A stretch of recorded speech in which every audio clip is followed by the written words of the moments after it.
ฬาเส้นขวางเกณฑ์เด้อ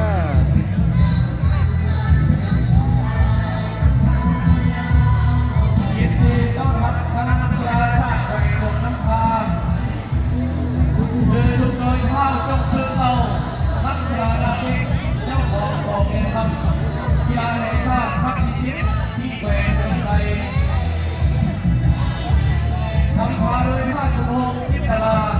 หัวหน้าแผนกศึกษาธิการนักกีฬาแขวงหัวหน้าคณะนักกีฬาแขวงวังน้ำพาได้สุดพระนำองค์เพื่อนในนักกีฬาเข้าร่วมกับต้น149 ท่านเข้าร่วมแข่งขัน7 ประเภทกีฬา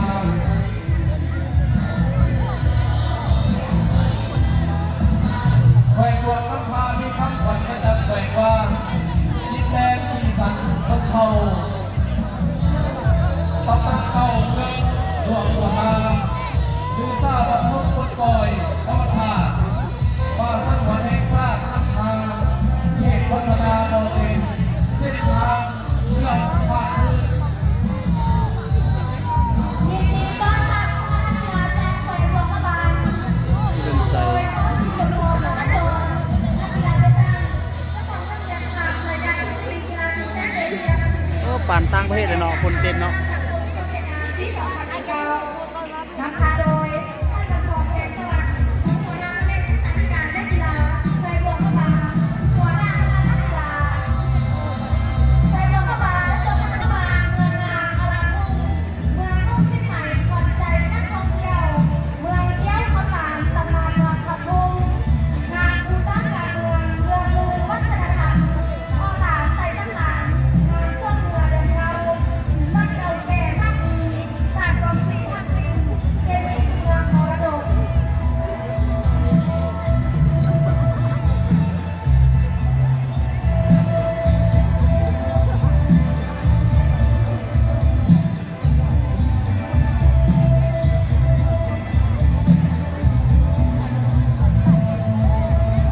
ยินดีต้อนรับ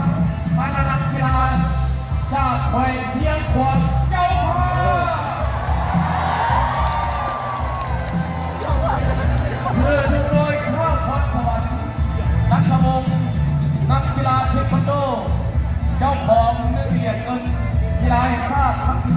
9และ1 เหรียญเงินกีฬาแห่งชาติครั้งที่10นำพาโดยท่านทองผิวสิทธิปัญญาของหัวหน้าแผนกศึกษาธิการนักกีฬาหัวหน้าคณะนักกีฬา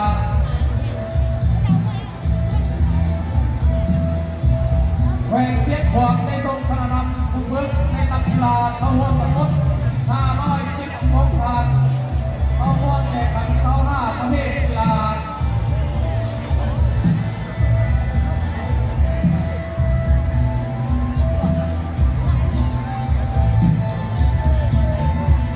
ผู้พูดมีใส่ให้มีมือนาง หลวงพระบาง สาวงามเมืองควร หลวงพระบาง เชิญสวัสดิ์เกี่ยวสมแขวงวีรสนคนอาหารตำนานคนเกี่ยวเรื่องลือนกนางแอกดินแดนเข้าไกลน้อย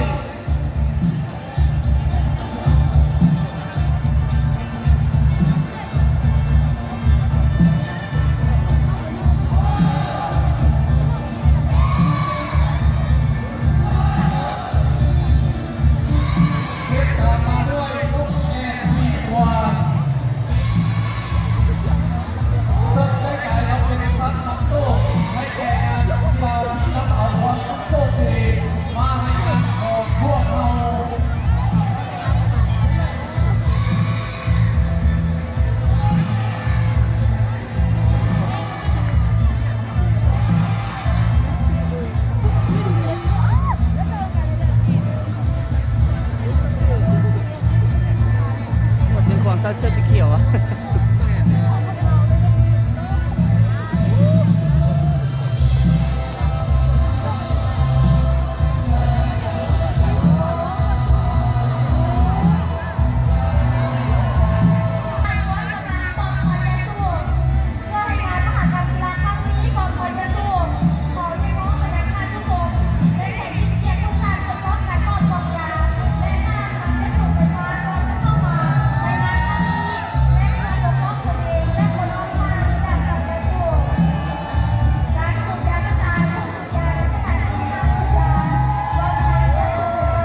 โบกมือ